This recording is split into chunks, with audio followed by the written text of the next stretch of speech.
ఇది రాష్ట్ర ప్రభుత్వం చేయబోతున్న కార్యక్రమం. అది అయిన తర్వాత మాట్లాడతా రిజర్వేషన్ గురించి. ఇక చైనా +1గా తెలంగాణ. మా పోటీ ఇతర రాష్ట్రాలతో కాదు, ప్రపంచ దేశాలతో. రాష్ట్ర అభివృద్ధికి పారిశ్రామికవేత్తలు సహకరించాలి. ముఖ్యమంత్రి రేవంత్ రెడ్డి ఐకర్ బయాలక్స్ కొత్త యూనిట్కు శంకుస్థాపన చేసినటువంటి సందర్భంగా ఆయన వ్యాఖ్యలు. ఇక టెస్లా వై వచ్చేసింది. ఇక ముంబైలో తొలి షోరూమ్ ప్రారంభమైందంటే టెస్లా కార్ వచ్చింది అమెరికాకి. చైనాలో తయారైతుంది. బీసీలో ముస్లిం రిజర్వేషన్లు తొలగిస్తే వెంటనే కేంద్రాన్ని ఒప్పిస్తా. కేంద్ర మంత్రి బండి సంజయ్.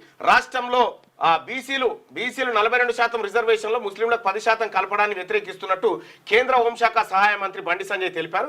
మంగళవారం సిరిసిల్ల పట్టణంలో ఎమ్మెల్సీ అంజిరెడ్డితో కలిసి జిల్లాలోని ప్రభుత్వ పాఠశాలలో 10వ తరగతి విద్యార్థులకు సిఎస్ఆర్ నిధుల కింద సైకిల్ పంపిణీ చేశారు. అనంతరం బండి సంజయ్ మీడియాతో మాట్లాడుతూ రాష్ట్రంలో 51% ఉన్న బీసీలకు 32% రిజర్వేషన్లు, 12% ఉన్న ముస్లింలకు 10% రిజర్వేషన్లు అమలు చేయడం తగదు. కేంద్ర ప్రభుత్వం బీసీలకు ఇప్పుడు ఒకటి ఏంటంటే, నేను బండి సంజయ్ గారికి చెప్తా ఉన్నా, బీసీలో ముస్లిం రిజర్వేషన్లు తొలగిస్తే వెంటనే కేంద్రాన్ని ఒప్పిస్తారు. బీసీల పన్నులు వద్దని చెప్పు. బీసీ ఏది మన ముస్లింలు కట్టే పన్నులు మాకొద్దు అని చెప్పు. నిజంగా హిందువుల మీద అంత ప్రేమ ఉంటే హిందువుల మీద పన్నులు తగ్గించండి. ఇప్పుడు దీన్ని బూచిగా చూపెట్టి మీరు మాట్లాడడం తగదు. మీరు ఎందుకంటే 42% రిజర్వేషన్ ఏదైతే ఉందో ఆ రిజర్వేషన్కు కేంద్ర ప్రభుత్వం ఆమోదం తెలిపి 9th షెడ్యూల్లో పెట్టాలి. పెట్టకుండా మేము ముస్లింలను కలిపి ముస్లింల సాగ్గా చూపెట్టి గుజరాత్లో ముస్లింలకు రిజర్వేషన్ లేదా? ఎక్కడ లేదు? కర్ణాటకలో లేదా? చాలా చోట్ల ఉంది కదా.